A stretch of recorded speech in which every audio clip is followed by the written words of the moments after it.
네, 감사합니다. 이 시간 우리 주시는 하나님의 말씀은 로마서 7장 1절로 6절 말씀, 로마서 7장 1절로 6절 말씀, 신약성경 247면에 있는 말씀이 되겠습니다. 로마서 7장 1절로 6절 말씀, 우리 한 절씩 교독하신 후에 마지막 6절 말씀은 한 목소리로 합독하도록 하겠습니다. 로마서 7장 1절로 6절의 말씀입니다. 제가 먼저 1절 말씀 읽도록 하겠습니다. 형제들아, 내가 법 아는 자들에게 말하노니 너희는 그 법이 사람이 살 동안만 그를 주관하는 줄 알지 못하느냐. 남편이 있는 여인이 그 남편 생전에는 법으로 그에게 매인 바 되나 만일 그 남편이 죽으면 남편의 법에서 벗어나느니라. 그러므로 만일 그 남편 생전에 다른 남자에게 가면 음녀라. 그러나 만일 남편이 죽으면 그 법에서 자유롭게 되나니 다른 남자에게 갈지라도 음녀가 되지 아니하느니라. 그러므로 내 형제들아, 너희도 그리스도 몸으로 말미암아 율법에 대하여 죽임을 당하였으니 이는 다르니 곧 죽은 자 가운데서 살아나신 이에게 가서 우리가 하나님을 위하여 열매를 맺게 하려 함이라. 우리가 육신에 있을 때에는 율법으로 말미암는 죄의 정욕이 우리 지체 중에 역사하여 우리로 사망을 위하여 열매를 맺게 하였더니 이제는 우리가 얽매였던 것에 대하여 죽었으므로 율법에서 벗어났으니 이러므로 우리가 영의 새로운 것으로 섬길 것이요 율법 조문에 묵은 것으로 아니할지니라. 아멘. 할렐루야. 네, 주님께서 너무나도 사랑하시는 우리 아대포교회 성도 여러분들을 주님의 이름으로 너무나도 환영하고 축복합니다. 한 주간 어떤 삶을 보내셨습니까? 힘드셨군요. 예, 침묵인데, 자, 우리 옆에 있는 분들한테 이렇게 인사하시면 좋을 것 같아요. 하나님께서 당신을 너무나도 사랑하십니다. 자, 두 번 더 인사할 거예요. 그 하나님께서 당신에게 정답을 주십니다.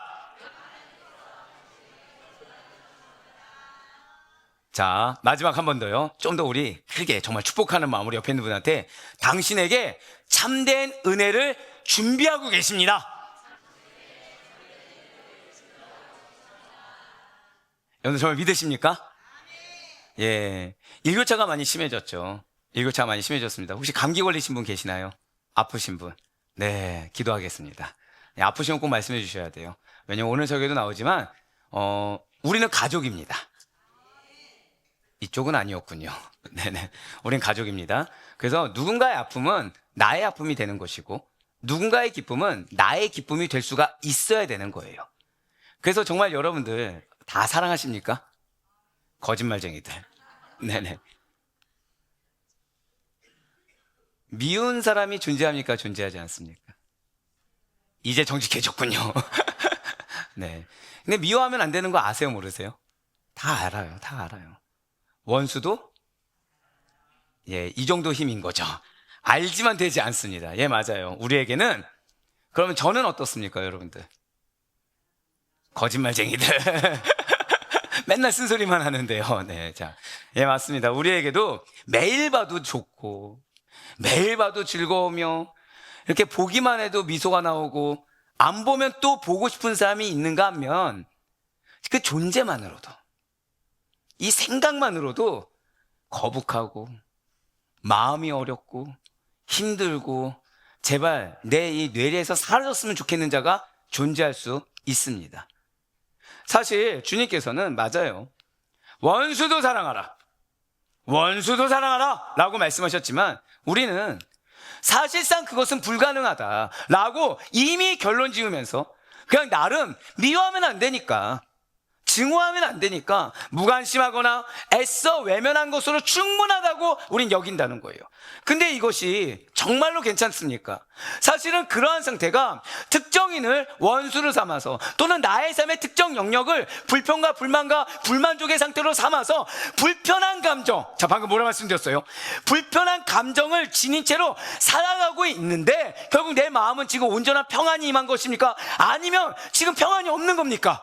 평안이 없어요. 분명히 내 안에 예수가 살아 계신다고 고백하고 예수님 아니면 살아갈 수 없다고 고백하면서도 자, 예수님은 하나님이십니다. 믿으십니까? 하나님은 전지전능하십니다. 믿으십니까? 그 전지전능한 하나님이 내 마음을 주장하세요. 보세요. 하면 이 정도밖에 안 나오는 거예요. 왜죠? 전지전능한 하나님이 내 마음을 주장하시고 내 삶을 주장하는데 만족이 안 되거든요. 내 마음이 어렵거든요. 해소가 안 되는 겁니다. 말씀을 모르지 않아요. 계속해서 말씀드리지만. 말씀 다 알겠습니다. 근데 이제 어느 정도까지 됐습니까? 내 마음이 위로가 될 만한 말씀을 이제 끄집어내서 그 말씀만 붙들고 살아갈 정도로 어떻게 해요? 전전긍긍 살아갈 정도가 돼버렸다는 거예요, 벌써. 예, 맞습니다. 우리는 불편한 감정을 지닌 채 내 마음에 쓴뿌리와 올무, 트라우마, 자격지심을 지닌 채 그것을 모르는 척, 내써 나름 괜찮은 척 하면서 살아간다는 거죠. 말로는 뭐라고 얘기합니까? 인내하고 있습니다. 기도하고 있습니다. 하나님의 은혜 가운데 살고 있습니다. 깨달았습니다. 라고는 하지만 그 마음에 무엇을 심었어요? 말씀을 심어서 이 안에 선한 씨앗으로 인한 열매가 가득해야 되는데 이 마음에는 쓴뿌리, 올무를 잔뜩 심어 놓으면서 나는 괜찮다고 말을 하는 거예요, 지금. 그러니 분명히 하나님과 동행한다고 하면서, 그러니 분명 그 말씀 가운데 살아간다고 하면서 내 삶에는 좋게 말하면 기도 제목, 나쁘게 말하면 원망 덩어리, 좋게 말하면 간구 제목, 나쁘게 말하면 불평불만 덩어리들이 나온다는 거예요. 그러면서 영역을 딱 정해집니다. 분명 예배를 통해서, 성경을 통해서 알기는 알겠어요. 하나님께서 나에게 무엇을 원하시는지 어렴풋이라도 알겠습니다. 하지만 나도 나를 어찌할 수가 없어. 이 정도 참았으면 됐잖아. 무엇을 더 희생해, 무엇을 더 인내, 이 정도면 충분히지, 이게 최선이야 라고 스스로를 위안하면서 어떤 사람에 대해서 선을 그어버립니다. 어떤 영역에 대해서 이미 치부해버린다는 거예요. 어떤 걸로요? 하나님은 이 영역에 대해서는 이미 나와 상관이 없어 라고 치부해버린다는 거죠. 이 영혼에 대해서는, 이 영혼은 나에게 시험거리 십자가로 준 거지 사실 이 영혼을 통해서 나에게 어떤 선한 것이 없을 거라고 스스로 결정을 지어버린다는 거예요. 근데 위로가 되시든가요? 아니요, 전혀 위로가 되지 않아요.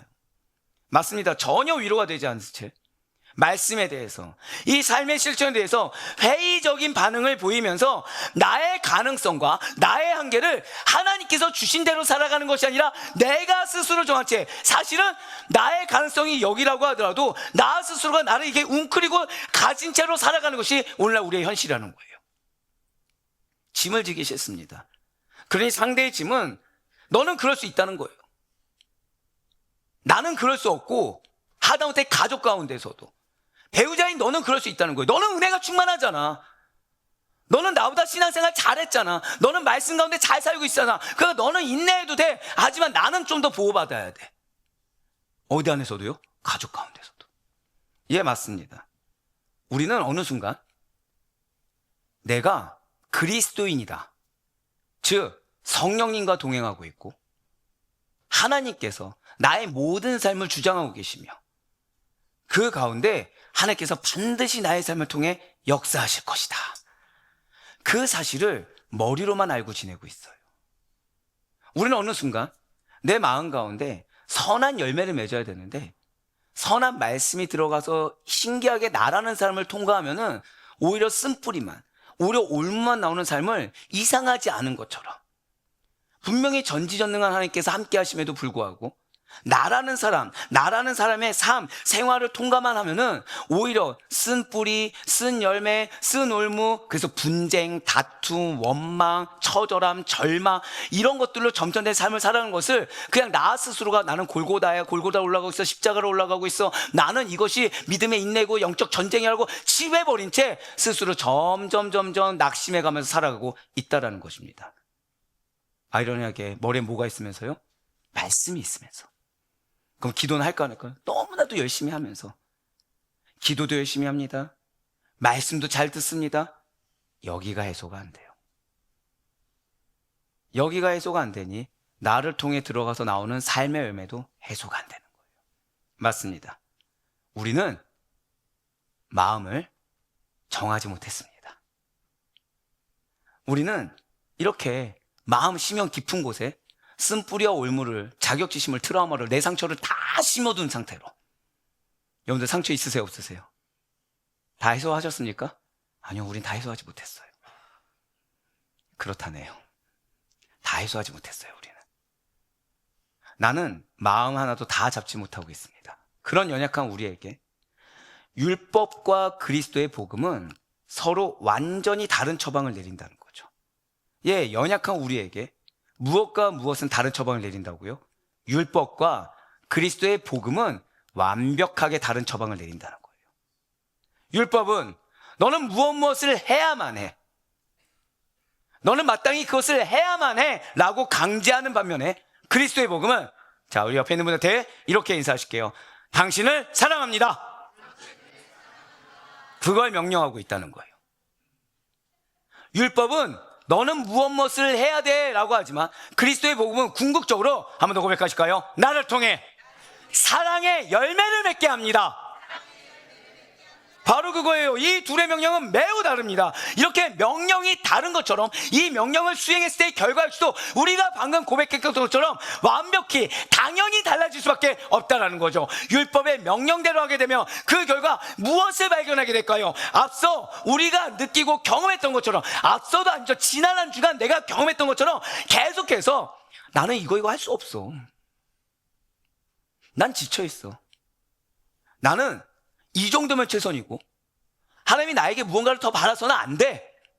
난 이 정도면 충분히 참을 만큼 참고 있고, 난 이 정도면 충분히 인내할 만큼, 나는 이생할 만큼 이생하고 있어. 여기서 나에게 무언가를 더 하는 걸 안 돼 라고 부정적인 것만, 어떠한 무능함만 발견하게 된다는 거예요. 무엇이요? 율법의 명령대로 하면. 반대로 그리스도의 복음이 명하는 대로 따르게 되면 그 결과 무엇을 얻을 수 있습니까? 나는 할 수 없어. 맞아, 나는 할 수 없지. 하지만 나를 사랑하사 자기 몸을 버리신 그리스도께서 저를 따라 고백하실게요. 나의 삶에 신이 역사하십니다. 그거를 실제적으로 깨달을 수가 있다는 거예요. 동일한 무능함을 경험하게 됩니다. 하지만 한쪽 무능함은 이 무능함으로 해서 절망과 좌절과 패배, 그리고 우리로 하여금 부정적인 것들로 인한 그 부정의 열매들을 가득 맺게 한다는 거예요. 하지만 그리스도의 복음은 그렇지 않아요. 하나님의 역사를 경험하게 합니다. 영혼이 변화되게 합니다. 공동체가 승리하게 한다는 거예요. 찬송도 여러분들, 진실로 주님께서는 여러분들을 잘 알고 계세요. 그래서 여러분들 마음에 더 이상 쓴뿌리와 올무로 인한 부정적인 것들이 남아있는 것을 원치 않으신다는 거죠.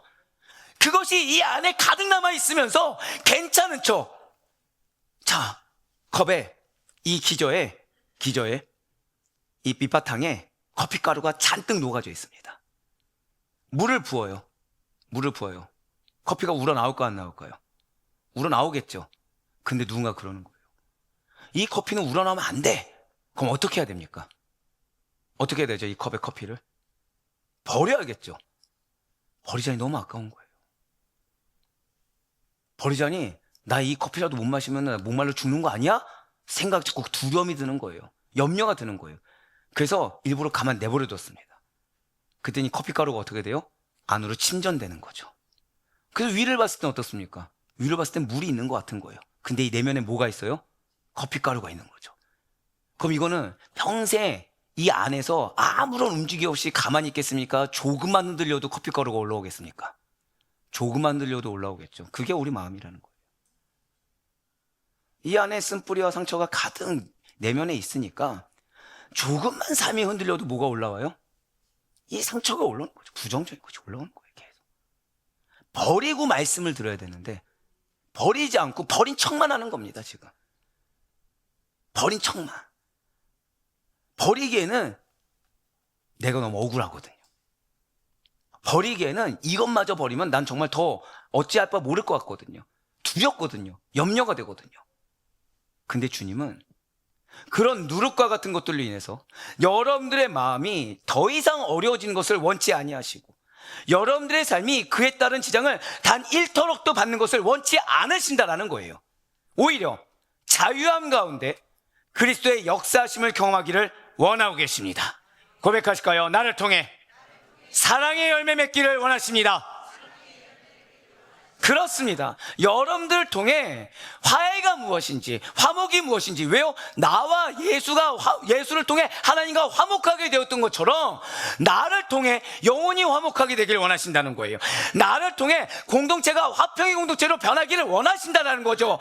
그래서 나를 통해 사랑의 열매만이, 변화된 사랑의 열매만이 맺어지기를 원하신다는 거예요.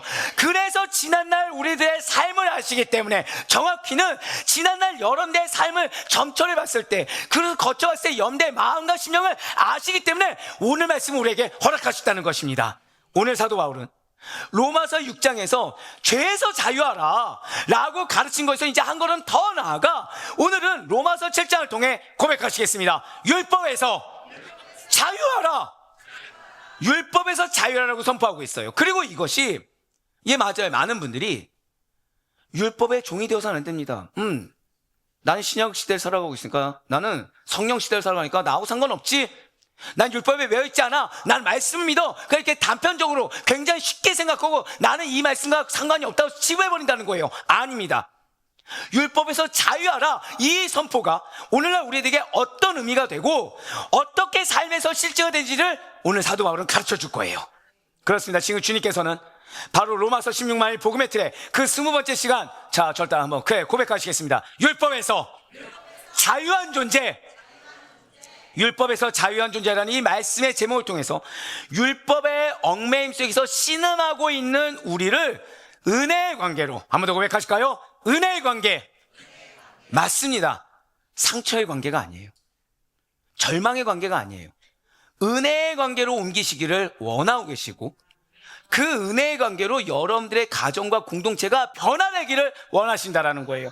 더 이상은 해야만 한다라는 율법의 부담 아래 사는 것이 아니라 사랑하라 라는 복음의 능력 안에서 자유하되, 예, 맞아요, 인내가 더 이상 절망이 되지 않습니다.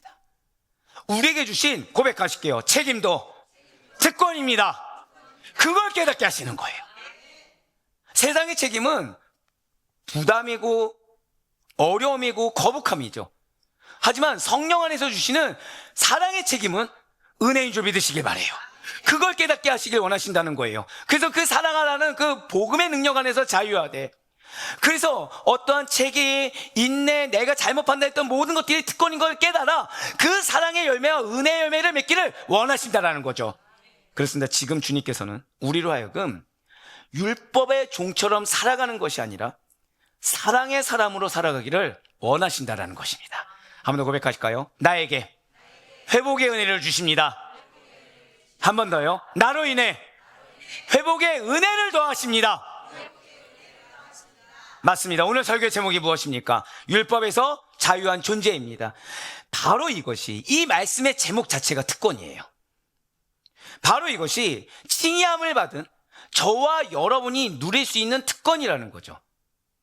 특별히 분명 율법은 죄가 죄인 줄 깨닫게 하고 초등교사로서 우리를 예수 그리스도께로 인도하는 역할을 한다고 말씀을 드렸습니다. 그런데 우리가 이렇게 예수님께로 나아가고자 한다고 한다면 한 가지 관문을 거쳐야 된다는 것이죠. 그것이 무엇입니까? 바로 이거예요. 율법의 정죄함부터, 그 율법의 정죄함으로부터 자유함을 얻는 과정이 필요하다는 것입니다. 한 번 더 고백하실까요? 나에게는 하나님이 필요합니다. 한 번 더요. 나에게는 자유함이 필요합니다. 바로 그거예요. 우리가 주님께로 나아가기 위해서, 정말 내가 그냥 속된 말로 하나님을 만나고 은혜를 받기 위해서 무엇이 필요하다고요? 관문이 무엇이라고요? 율법의 정죄함으로부터 자유함을 얻는 과정이 필요하다는 거예요. 지금 바로 여기에서 내가 왜 기도를 하는데 나는 응답이 되지 않는 것처럼 느껴지는지, 바로 여기에서 나는 왜 말씀의 은혜를 받았는데 내 심령이 해결이 안 되는지, 바로 여기에서 나는 분명히 깨달았는데 왜 내 삶에 변화가 없었는지, 바로 여기에 있어요. 우선순위가 무엇이라고요? 한 번 더 고백하실게요. 나는 정죄함으로부터 자유해야 합니다. 이게 안 되는 거죠, 이게. 그러기 위해서는 복음을 믿어야 됩니다. 예, 맞아요. 오늘 설교를 통해서 율법의 정죄함부터 자유함을 얻는 과정이 무엇인지 사도 바울은 얘기해 줄 겁니다. 근데 그러기 위해서 필수적인 것이 무엇이라고요? 나를 믿는 게 아니에요. 내 경험과 내 생각과 내 과정과 내 판단을 내 감정을 믿는 것이 아니라 복음을 믿어야 된다는 거죠. 예수님께서 나의 죄를 사하시기 위해서 십자가에서 죽으심으로 말미암아 율법의 정죄부터 이미 벗어나는 은혜를 덧입었다는 것을 믿어야 되고 실제가 되어야 된다는 것입니다. 이것이 바로 그동안 우리들이 계속해서 들어오고 은혜 받았던 칭의함이에요. 그렇습니다. 유대인들이 그토록 의지하고 강조했던 율법에서 벗어나지 않으면 오늘날 우리들이 말로는 아니라고 했지만 그토록 내가 의지하고 붙들고 있었던 어떠한 세상적인 관습, 나의 판단, 나의 가치관, 나의 감정의 어떠한 내가 신앙이라고 포장했지만 사실 신념과 고집 같은 것들을 벗어나지 않으면 결코 복음 안에서 누리는 자유를 획득할 수가 없다는 것이죠. 그래서 지금 사도 바울은 이러한 율법에서 자유함을 얻는 것을 설명하기 위해, 그래서 지금 사도 바울은 오늘날 우리들에게 여러분들의 삶이 허다한 무거운 죄짐과 부담감과 어떠한 잘못된 판단에서 벗어나는 것을 설명하기 위해 남녀가 결혼한 혼인을 비유로 들고 있습니다.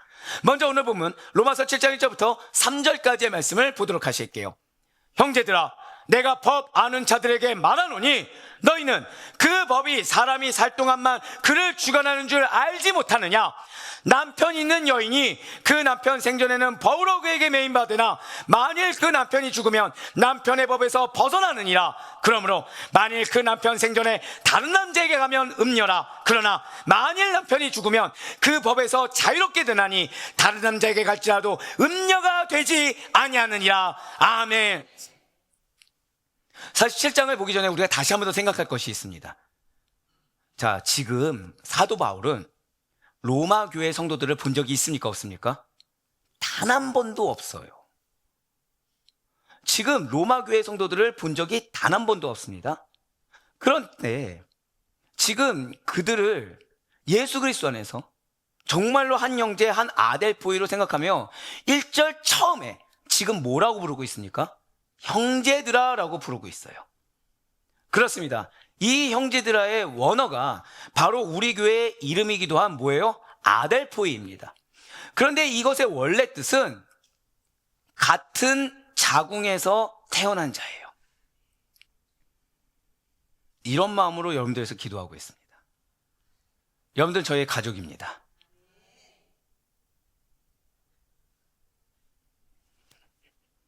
여러분들은 저의 가족입니다. 감사합니다. 그래서 이렇게 짓는 거죠. 목회자 따로, 성도 따로가 아니죠. 그래서 항상 드린 말씀 있잖아요. 여러분들의 문제는 누구의 문제라고요? 되게 자신있게 얘기하시네요. 맞습니다. 목회자의 문제입니다. 왜냐하면 보통 목회자를 담임 목사를 뭐라고 그러죠? 영적 아비라고 하죠. 예, 맞습니다. 자녀의 문제는 누구의 문제죠? 부모의 문제예요. 그래서 여러분들에게 쓴소리를 아끼지 않는 겁니다. 그래서 여러분들의 아픔에 같이 눈물 흘리고 같이 기도하는 거고, 여러분들은 죄송하지만 먹고 이렇게 해도 저는 금식하며 기도하는 이유가 바로 그거죠. 왜요? 우리는 어떻다고요? 같은 자궁에서 태어난 자들이기 때문에. 그게 아델포이예요. 근데 지금 그걸 누가 표현했습니까? 사도 바울이 단 한 번도 본 적 없는 로마 교회의 성도들을 대상으로 마치 자궁에서, 그것도 같은 자궁에서 태어난 형제처럼 친밀하고도 굉장히 가깝게 사랑스럽게 여기고 있다는 거죠. 그런데 여기서 이제 문제가 생겼습니다. 그런데 지금 그런 아델포이가 깨닫지 못하고 있는 거예요. 주구장창 지금 얘기하고 있는데 여전히 뜨뜻미지근한 겁니다. 여전히 못 버리고 있는 거예요. 뭘 못 버려요? 율법에서의 그 죄악됨을, 구속을 벗어나지 못하고 있는 겁니다. 기껏 죄에서 자유함 얻었다는 것을 이제 알아놨더니 기껏 붙잡는 것이 무엇이에요? 기껏 들리는 소리가 뭐예요? 유대인들의 율법에 따른 미혹의 소리를 더 잘 듣고 자신의 복음 소리를 듣지 않는 거예요. 맞습니다. 지금 같은 자국에서 태어났도 여기고 그 사랑의 마음을 품으며 이미 이들의 문제는 나의 문제라고 인식하고 있던 사도 바울이 봤더니 그러한 아델포이가 율법에서의 자유가 무엇인지를 잘 알지 못하고 오히려 미혹돼서 자신이 갖지 않아도 될 죄짓만을 갖고 있더라는 거죠. 그래서 그들이 제발 깨우치기를 바라는 겁니다. 제발 그들이 은혜가 무엇인지 경험하길 바라는 거고, 제발 그들이 하나님께서 주고자 하신 것이 무엇인지를 깨닫고 누리기를 바란다는 거예요. 그래서 왜 율법에서 자유함을 얻어야 하는지, 율법은 어떠한 제한성이 있는지를 다시 또 제대로 가르쳐주고 있다는 거죠. 지금 사도 바울은 율법을 알고 이미 예수 그리스도를 믿는 믿음으로 말미암아 의롭다고 칭함을 얻은 로마 교인들에게, 그리고 오늘날 그리스도인들에게 말하고 있습니다. 1절에 붉은색 표현된 부분을 보시길 바라요. 뭐라고 얘기하고 있습니까? 너희는 그 법이 사람이 살 동안만 그를 주관하는 줄 알지 못하느냐라고 말하고 있어요. 맞습니다. 진실로 그리스도인들은 예수님을 믿어 죄와 사람과 세상과 연합한 자가 아니라, 절대 고백하실게요. 나는 그리스도와 연합하였습니다. 맞습니다. 바로 그러한 자들로서 이미 죄에 대해서 죽었고, 마찬가지로 율법에 대해서도, 옛것에 대해서도, 인간의 어떠한 것에 대해서도 다 죽은 자들입니다.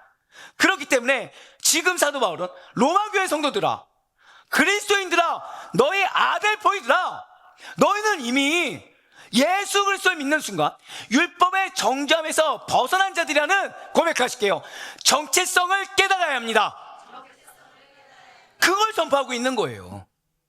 자유함을 얻기 위해서 지금 말씀을 들었는데 영적 마비 상태로 머리로 알겠지만 나의 삶에 실제가 안 될 때 무엇을 먼저 깨달으라? 나의 정체성을 깨달으라는 거예요.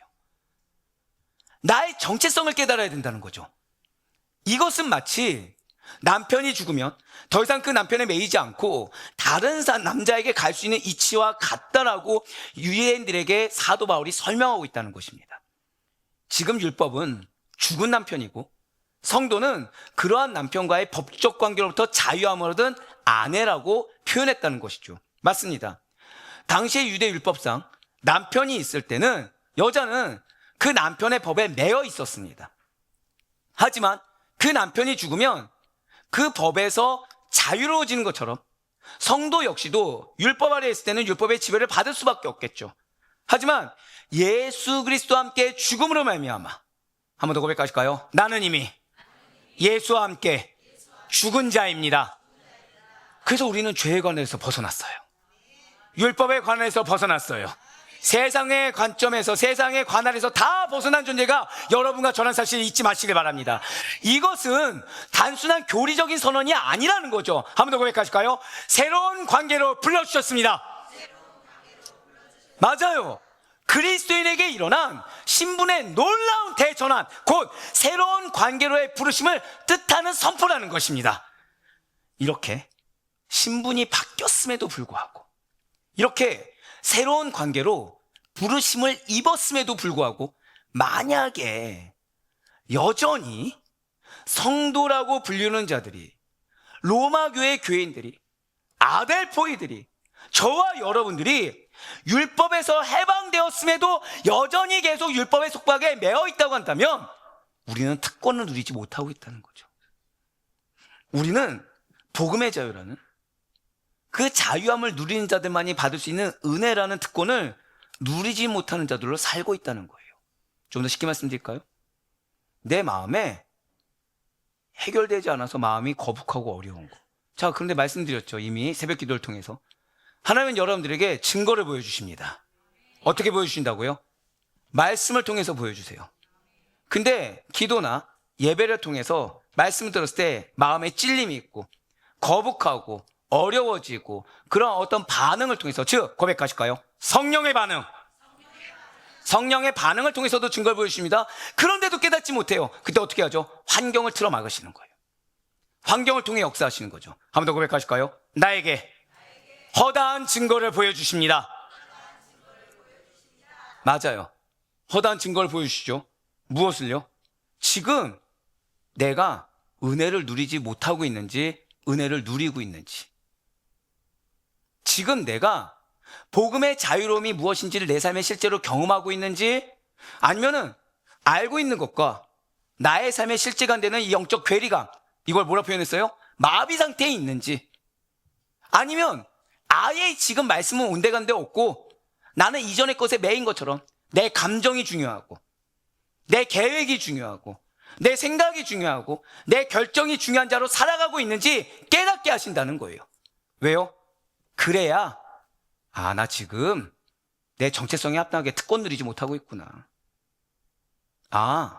나는 지금 고백하실까요? 인내조차도 특권입니다. 예, 그쵸.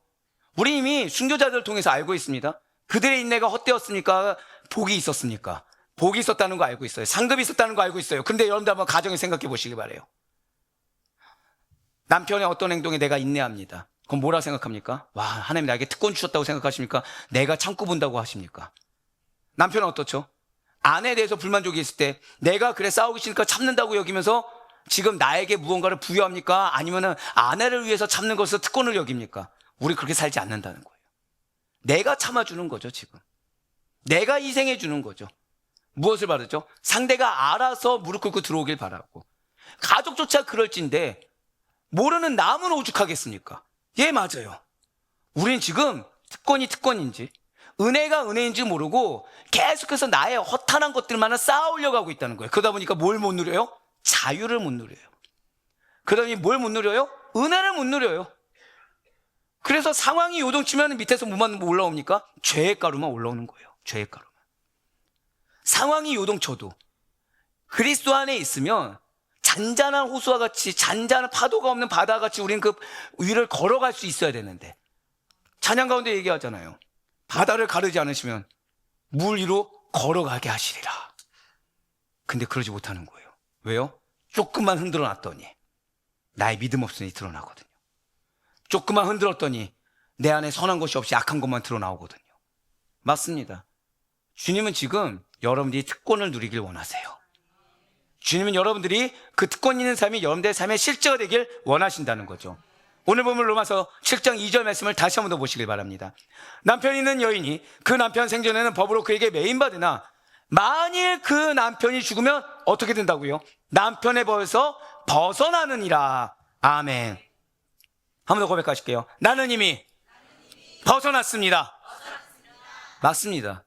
진실로 우리는 이미 율법에 대해서, 세상의 죄악에 대해서 이미 죽은 자들이에요. 이미 벗어난 자들이라는 거죠.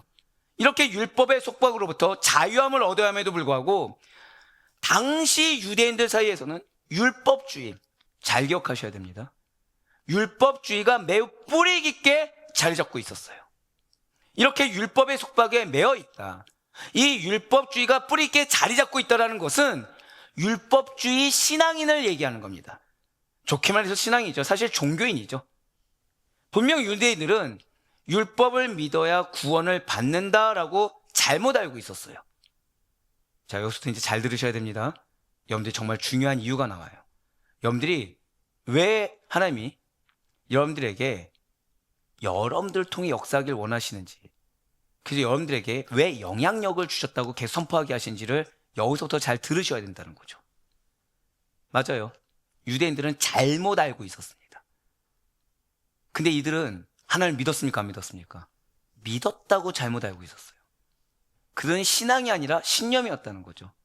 그들은 믿음이 아니라 고집이었다는 거죠. 근데 문제가 있어요. 인정합니까? 인정하지 않습니까? 인정하지 않아요. 맞습니다. 잘못 알고 있었고 잘못 믿고 있었어요. 그럼에도 불구하고 그들은 우리는 선민이고 구원받기로 택하심을 받은 특별한 자들이기 때문에 잘못 아는 것이 아니라고 치부해버렸어요. 잘못 믿은 것이 아니라고 치부해버렸어요. 그래서 인정하지 않았습니다.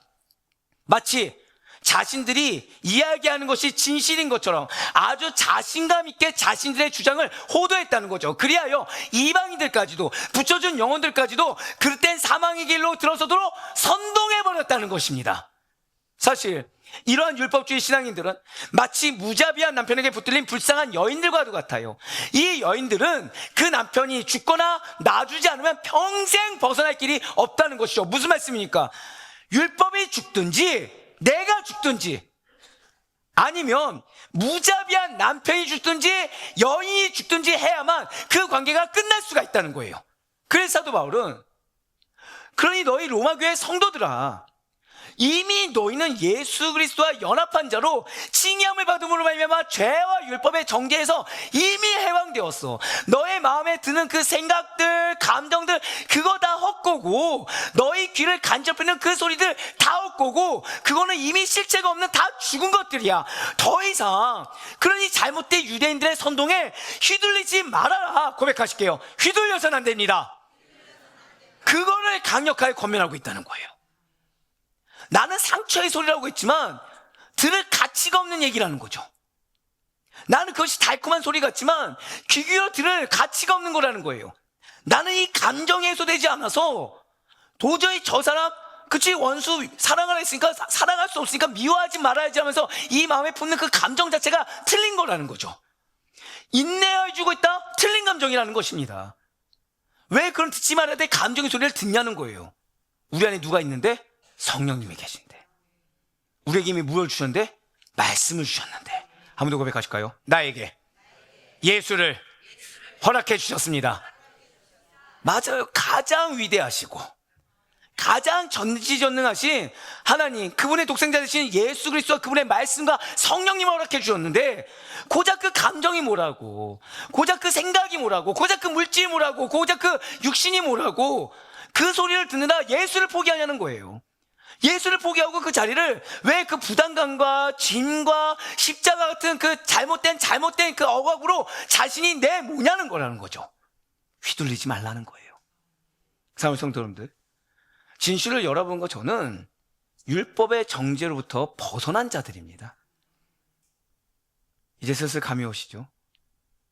내 마음 가운데 있는 상처, 쓴뿌리, 올무, 여기서도 이미 벗어난 자들이라는 거예요. 내가 지금 판단되어지고 염려되어지는 그 걱정들, 이미 벗어난 자들이라는 것입니다. 그러니 더 이상 율법의 행위로 그리스도와 교제하는 자가 아니라, 자, 방금 뭐라 말씀드렸어요? 그리스도와 교제하는데 무엇으로 교제해야 되죠? 믿음으로 교제해야 되죠. 근데 율법의 행위로 그리스도와 교제하는 자가 아니라, 즉 좀 더 쉽게 말씀드릴까요? 나는 기도한다고 해요. 근데 이 마음에 뭐가 있다고요? 미움이 가득한 거죠. 원망이 가득한 거죠. 기도 제목이라고 표현했지만 사실은 뭡니까? 정죄함이고 넋두리죠.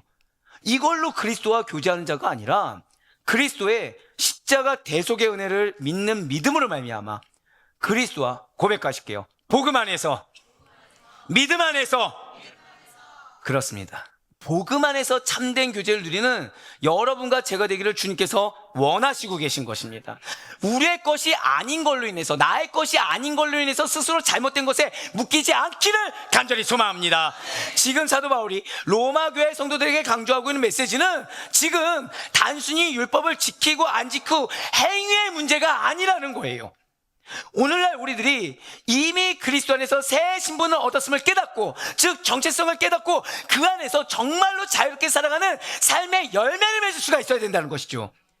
정말 안타까운 것은 오늘날 많은 성도들이 여전히 이 율법형 신앙에 머물고 있다는 것입니다.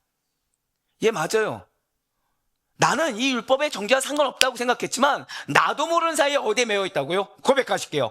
율법형 신앙. 솔직히 좋게 말씀드려서 신앙이지 율법형 종교라고 말씀드리고 싶습니다. 율법형 신념이라고 말씀드리고 싶을 정도예요. 뭐라고 생각하는 겁니까? 내 상황에 이 정도면 충분히 괜찮아. 내 상황에 내 이 마음과 내 육신 상태에 이 정도면 충분히 괜찮게 하나님은 나아갔어. 나 이 정도면 안전해. 이 정도면 알아주실 거야 라는 식인 거예요.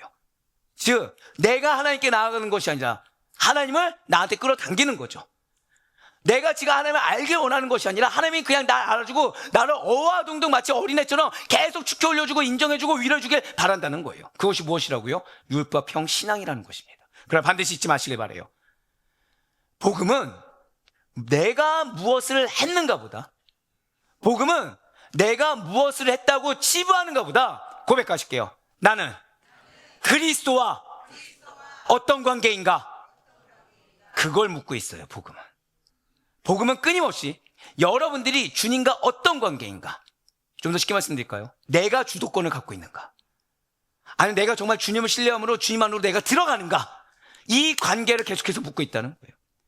정말 주님과 친밀하게 교제하며 주님의 말씀이 내 삶 가운데 실제가 되고 있는가? 아니면 말씀 다 상관없고 내 어려운 상황만을 주님께서 알아주길 원하고 주님께서 내 삶 가운데 역사해 주길 바라는 그런 배은망덕한 관계인가?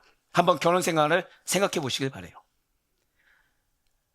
우리는 배우자를 사랑해서 결혼했죠. 우리는 사랑의 증거를 보길 원하십니다. 그런데 사랑의 증거는 잘 기억하셔야 돼요.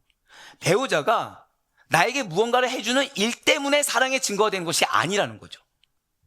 배우자가 나를 사랑함으로 함께 있은 그 자체가 사랑의 증거입니다.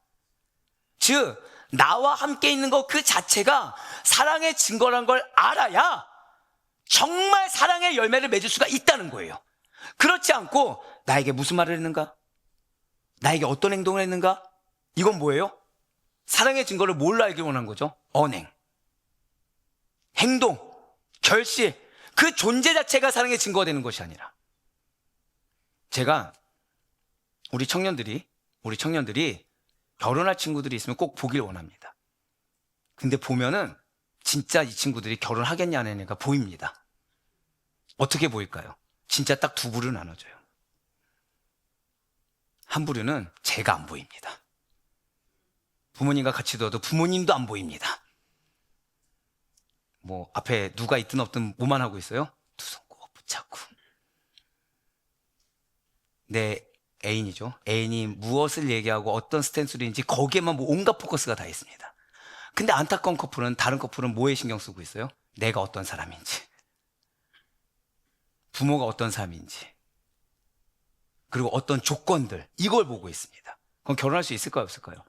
물론 할 수는 있겠죠. 할 수는 있겠죠. 근데 그 결혼 생활 행복할까요? 행복하지 않다는 거예요. 물론 감사한 거는 지금까지 본 커플들은 저를 전혀 신경도 쓰지 않았습니다. 네, 저를 뭐 전혀, 괜찮습니다. 결혼하는 게 중요하지 뭐. 주려만 욕심내면 되죠 뭐. 맞아요. 사랑의 증거는 존재 자체가 돼야 되지, 그 사람이 나에게 무슨 말을 했냐, 나에게 뭘 해줬느냐, 이건 이미 사랑의 증거가 아닙니다. 마찬가지예요. 정말로 잊지 마시길 바랍니다. 신앙이라는 것은 관계의 열매이지 인간적인 행동의 성과가 결코 아닙니다. 인간적인 개념의 성과가 아니라는 거예요. 정말 사랑하면 마음이 느껴집니까, 안 느껴집니까? 느껴진다는 거죠. 사랑하지 않으면 억만금을 줘도 그 억만금에서 느껴지는 건 차가움밖에 없습니다. 그래서 우리의 신앙 점검표 한 번 더 고백하실까요? 가장 먼저 나의 신앙을 점검해 봐야 합니다. 그거예요. 누구 때문에 상처받았다보다 더 우선은 나 정말 지금 믿음 있는 자로 서 있는가, 나 지금 신앙 있는 자로 서 있는가, 그거부터 점검해 봐야 됩니다. 누구 앞에서요? 내가 지금 하나님 앞에서 진정으로 주님과의 사랑 안에 머물러 있는가, 아니면 램프의 진이처럼 그냥 나의 억울함을 알아주고 나의 어려운 환경만을 해결해 주는 존재로 나는 지금 하나님 앞에 서 있는가, 내 마음의 방향이 온전히 하나님께로 맞춰져 있는가, 아니면은 하나님께서 내 마음의 방향으로 맞춰주셔야 하는가, 항상 점검해 봐야 된다는 거죠. 그렇습니다. 율법에서 은혜로 옮겨진 신앙의 본질은, 그래서 우리의 삶 가운데 실제로 자유함을 누리게 하고 은혜를 누리게 하는 그 신앙의 본질은, 고백하실까요? 관계 중심성. 바로 그거예요. 그런 사람, 우리 성도 여러분들, 우리가 얻은 복음의 자유를 그냥 알았다, 나 알고 있다 치부해버리는 것이 아니라 정말로 붙드셔야 됩니다. 율법의 속박을 내려놓으며 그리스도 안에서 새 삶을 살아가는 것. 뭐라 말씀드렸어요? 고백하실까요? 나의 삶이 변화되어야 합니다. 나의 언행이 변화되어야 합니다. 그것이 진정한 신앙의 삶이라는 사실을 반드시 기억하시길 바라요. 왜입니까? 왜 지금 이것을 사도 바울이 우리에게 말하고 있는 것입니까? 이유는 이러한 진정한 신앙의 삶에서만이 반드시 선한 열매가 맺혀지기 때문이라는 거예요. 고백하실까요? 나의 삶에 열매를 예배하고 있습니다. 그래서 이제 사도 바울은 율법의 정죄에서 벗어난 자들이 율법에서 자유한 존재로 거듭났을 뿐만 아니라 이제 삶에서 맺혀질 선한 열매를 기대하라 라고 권면하고 있어요. 오늘 본문이 로마서 7장 5절과 4절 말씀을 보도록 하겠습니다. 먼저 5절 말씀 보도록 하실게요. 우리가 육신에 있을 때에는 율법으로 말미암는 죄의 정욕이 우리 지체 중에 역사하여 우리로 사망을 위하여 열매를 맺게 하였더니, 그러므로 형제들아, 너희도 그리스도의 몸으로 말미암아 율법에 대하여 죽음을 당하였으니 이는 다르니 곧 죽은 자 가운데서 살아나신 이에게 가서 우리가 하나님을 위하여 열매를 맺게 하려 함이라. 아멘. 그렇습니다. 율법의 지배하에 있었을 때 맺혀지는 것, 죄의 정욕으로 말미암아 맺혀지게 되는 것은, 행위는 있죠. 근데 그 마음이 뭐라고요? 죄성이죠. 정욕이죠. 그걸로 맺혀지는 것은 사망의 열매였습니다. 왜입니까? 거듭나지 못한 자들은 여전히 입술로는 거룩 외칠 수 있고 나는 생각으로는 믿음과 신앙을 갖고 있다고 치부할 수 있지만 사실은 이 마음 깊은 곳에서부터 올라오고 있는 죄에 대한 욕구와 죄로 이끄는 욕망에 미혹됨을 삶을 여전히 살기 때문에 그 열매마다 사망의 열매만 맺힐 수밖에 없다는 거예요. 매번 불화, 트러블, 계속해서 전쟁, 싸움의 열매만 맺힐 수밖에 없다는 거죠. 나는 하나님을 믿고 있다 라고 자처했던 유대인들을 우리는 잊지 말아야 된다는 것입니다. 그들이야말로 입술은 거룩했죠. 행동 중에 거룩하지 않은 행동이 과연 어디 있겠습니까? 하지만 여전히 죄에 대한 욕구와 스스로 개인적인 탐욕에 이끌린 삶을 사는 대표적인 예가 바로 이 유대인들이 아니고 무엇이겠습니까? 그들은 겉으로는 있는 대로 거룩한 척은 다 했어요. 있는 대로 다 하나님을 위하고 교회를 위하고 사명을 위해서 하는 것처럼 다 포장했어요. 하지만 그 마음속 깊은 곳에는 마치 회칠한 무덤같이 사망의 기운이 도사리고 있었다는 거죠. 자, 우리는 영생을 소유한 자입니다. 믿으십니까? 무엇을 소유했죠? 믿음으로 소유했죠. 그래서 우리 이 땅 가운데 삶이 나그네 삶인 걸 너무 잘 알고 있어요. 그래서 우리는 이 땅 가운데 영생을 소유한 자였다게 어디를 소망하고 살아가게 됩니까?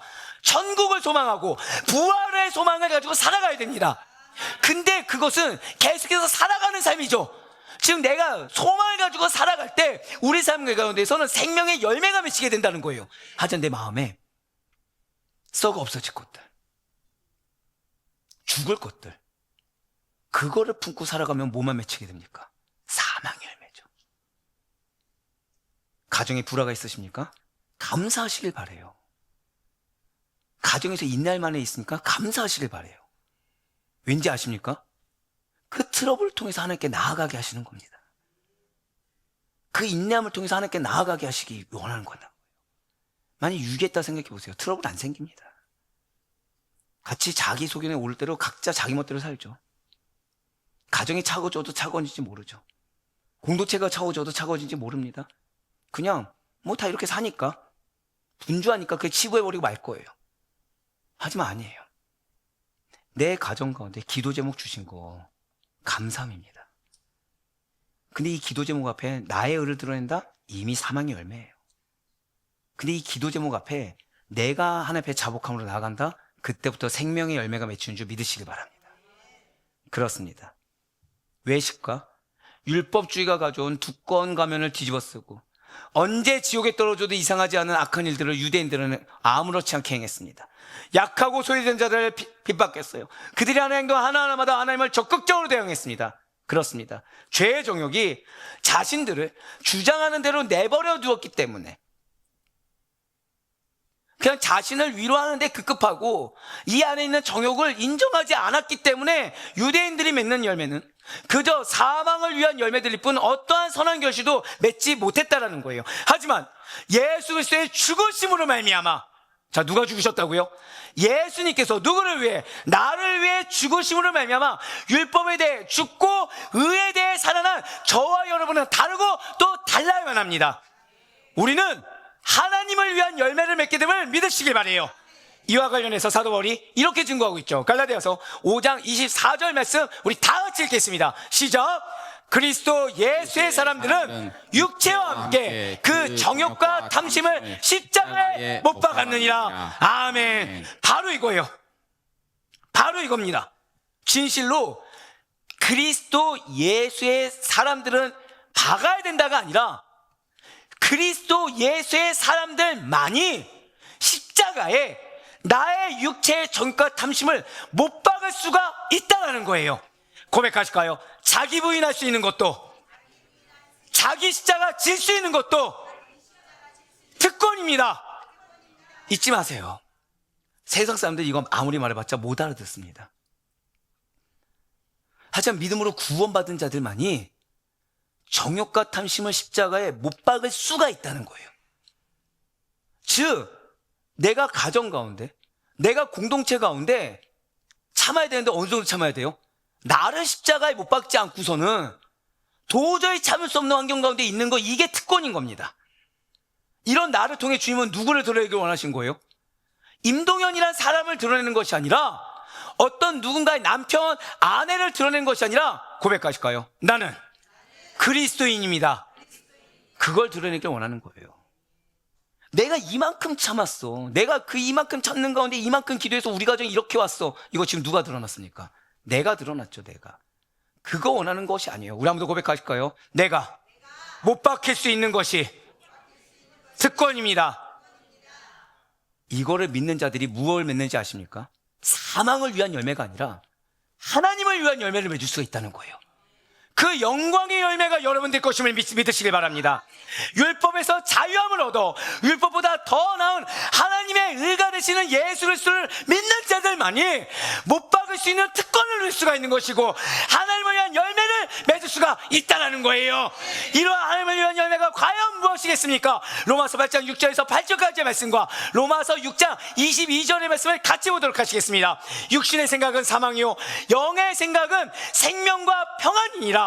육신의 생각은 하나님과 원수되나니 이는 하나님의 법에 굴복하지 아니할 뿐 아니라 할 수도 없음이라. 육신에 있는 자들은 하나님을 기쁘시게 할 수 없느니라. 그러나 이제는 너희가 죄로부터 해방되고 하나님께 종이 되어 거룩함에 이르는 열매를 맺었으니 그 마지막은 영생이라. 아멘. 산성대분들 지금 6절부터 같이 보셔야 돼요. 여러분들 가정 사랑하십니까? 여러분들 정말로 여러분들 자녀 배우자를 그래요. 나는 뭐라 할 수 있죠? 나의 가족에게 뭐라 할 수 있습니까? 없습니까? 뭐라 할 수 없죠? 우린 맞아요. 미움이 있다고 하더라도 불편함이 있고 섭섭함이 있다고 해도 우리는 기본적으로 가정을 사랑합니다. 근데 이걸 기억하셔야 돼요. 여러분들 가정에 사망을 주길 원하십니까? 생명을 주길 원하십니까? 내가 섭섭한 거, 내가 억울한 거, 내가 답답한 거, 내 마음에 미움이 있는 거 다 무슨 생각이죠? 육신의 생각이에요.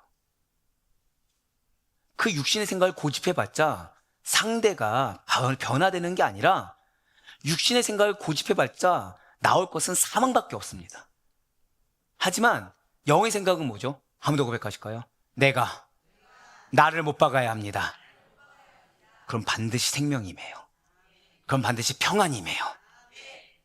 기억하세요. 내 고집으로는 아무리 나에게 명분이 있다고 하더라도 절대 하나님 기쁘게 할 수 없습니다. 근데 최소한 내가 나를 십자가에 못 박고 어떻게든 하나님의 말씀을 실천하고자 하는 의지를 갖고 나아가잖아요. 하나님은 기뻐하세요. 그 하나님 기뻐하시면 우리 가정에 뭘 주신다고요? 고백하실게요. 주님께서는 나의 가정에 생명과 평안을 주길 원하십니다. 그렇습니다. 진실로 하나님을 위한 열매는 단순한 도덕적 행위나 의무적인 율법 준수, 말씀 실행이 아니에요. 그냥 의무적으로 말씀하셨으니까 실천하는 처 절대 아닙니다. 내가 얼만큼 참았다 횟수도 결코 아닙니다. 은혜 안에 거하는 성도가 한 번 더 고백하실까요? 나에게는 성령의 능력을 주셨습니다. 그거예요. 내 능력 아니죠. 내 의지 아니죠. 성령의 능력으로 자연스럽게 맺게 되는 거룩하고도 선한 열매가 여러분들 것이고 여러분들 공동체의 것임을 믿으시기 바랍니다. 이 열매는 그리스도 안에서 자유함을 얻은 자들이, 그 자들이 어떤 자들이에요? 육체의 정욕을 십자가에 못 박고 성령의 인도하심을 따라 나아가는 자들이 어떻게 해요? 자발적으로, 적극적으로, 주체적으로 하나님의 뜻을 이루며 살아갈 때 그 삶 전체가 하나님께 영광을 돌리는 열매가 된다는 거예요. 내 삶의 일부가 쓴뿌리가 남아요? 아니요. 내 마음의 일부가 어려움이 남아요? 아니요. 지금 생명과 평안을 준다고 하는데 일부만 준다고 하셨습니까? 그냥 생명과 평안을 준다고 하셨습니까? 영의 생각은 생명과 평안을 준다 해서 전체, 나의 삶 전체의 생명과 평안을 준다는 거예요. 일부 주는 것이 아닙니다. 그걸 치부해버리지 마세요. 내 마음 그거 위로 삼아서 무슨 효과가 있습니까? 그래, 이 정도면 감사하지. 뭐가 감사하세요? 그 다음에 그 감사하다고 해서 집에 돌아가봤자 불평불만만 계속 올라오는데. 감사가 실제가 되길 바랍니다. 정말로 평안이 실제가 되길 바랍니다. 그러기 위해서는 내가 나를 못 박아야 돼요. 억울해하기 이전에, 답답해하기 이전에, 불만 갖기 이전에 지금 내가 하나님 앞에 어떤 자세로 서 있는가? 지금 내가 십자가를 지고 있는가? 나의 누군가에게 십자가를 지금 대신 지게끔 밀어붙이고 있는가? 누가 성령의 사람입니까? 내가 십자가 지는 자가 성령의 사람입니다. 그 자에게 성령의 능력을 주시는 거예요. 맞습니다. 이러한 열매는 개인의 노력만으로 이루어진 거 결코 아닙니다. 예수 그리스도의 연합 안에서 성령의 능력으로 이루어지는 것이에요.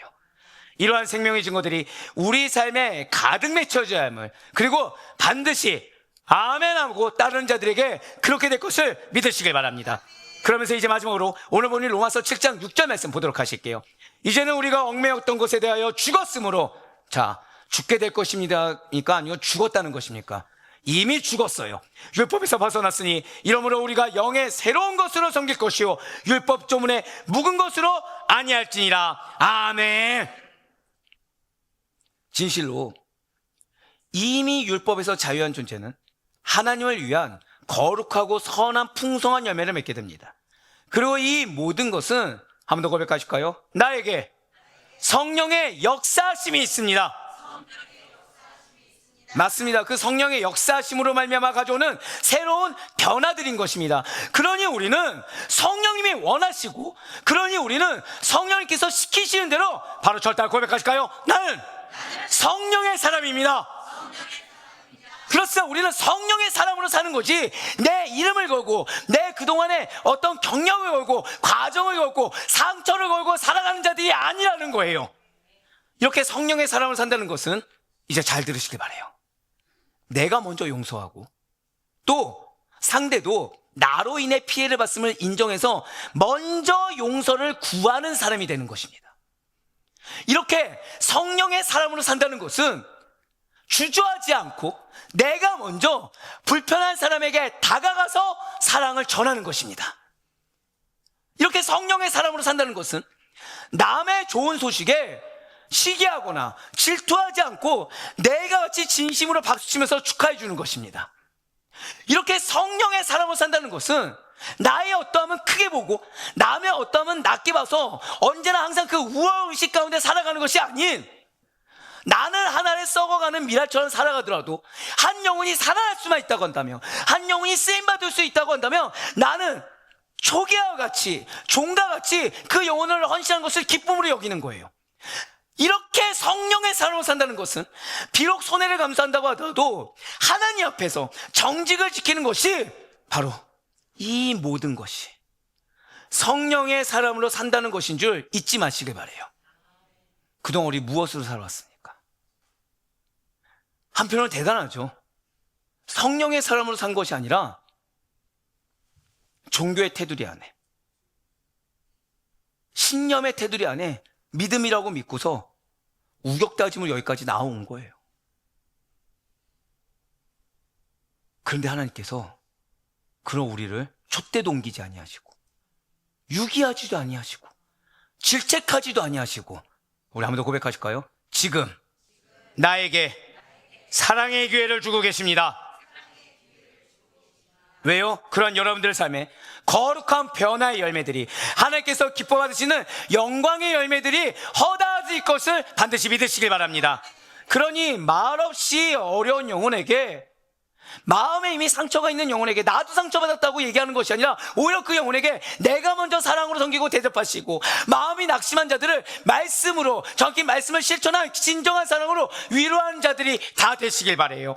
가정에서는 핸드폰을 잠시 내 손에서 과감하게 내려놓고 나의 가족이 제발 나지 말아줘, 내 소리를 들어줘 라고 기대하기보다는, 그러고 내가 힘들게 싫으니까 이건 너가 해야지, 너가 더 은혜 받잖아, 너가 더 말씀 알잖아, 너가 좀 더 버티면 하잖아, 짐을 떠넘기는 것이 아닌 가족의 목소리에 내 마음을 먼저 쏟아 먼저 귀를 기울여주고 들어주시기 바라요.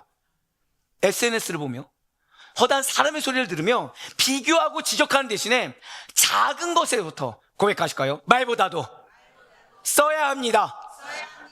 말로 실수하지 마시고 그 시간에 나만의 감사 노트를 먼저 써보는 것, 이러한 모든 선택들, 작은 선택들 하나하나가 바로 거룩의 열매로 싹트게 되는 거예요. 맞습니다. 우리는 욕심꾸러기죠. 내가 하나님께 드리는 거는 이만큼인데 변화는 이만큼을 원해요.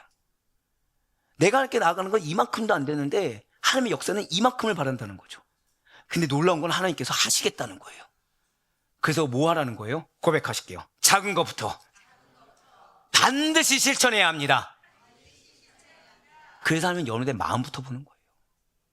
할 의지가 있냐 없냐, 핑계가 대고서 아예 안 하느냐, 아니면 핑계 이전에 하려고 하느냐. 그렇습니다.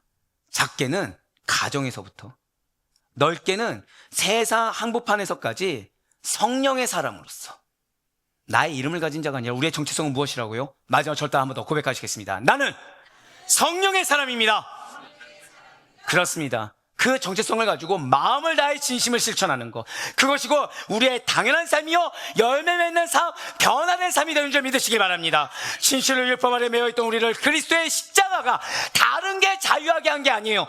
그리스도의 십자가, 그분의 보혈이 자유케 하셨습니다. 이제 우리는 그래서 그 보혈의 공로에 덧입은 빚진 자에 합당하게 억지로 그냥 단순하게 천편일률적으로 해야 하기 때문에 하는 것이 아니라, 그래서 하나님께서 나에게 주신 사명이 부담이요 신앙조차 어려움이 되는 것이 아니라 그리스도의 사랑으로 구원받았기 때문에, 말씀이 능력이 되기 때문에, 약속은 반드시 이루어지고 있기 때문에 기쁨으로 기대함으로 당연히 순종한 존재로 부름받았음을 잊지 마시기 바래요.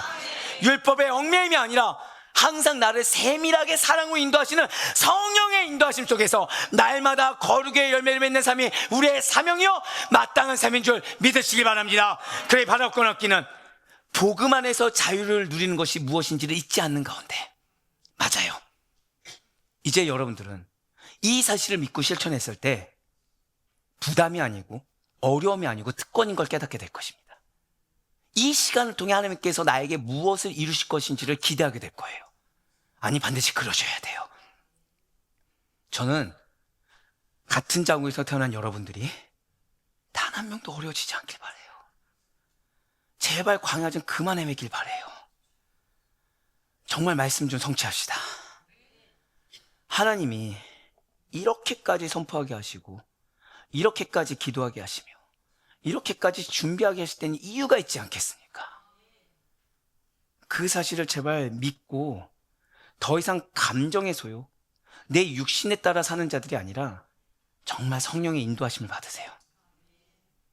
내 억울함, 내 분, 나를 사망으로 이끄는 것뿐만 아니라 가족까지도, 공동체까지도 사망으로 이끕니다.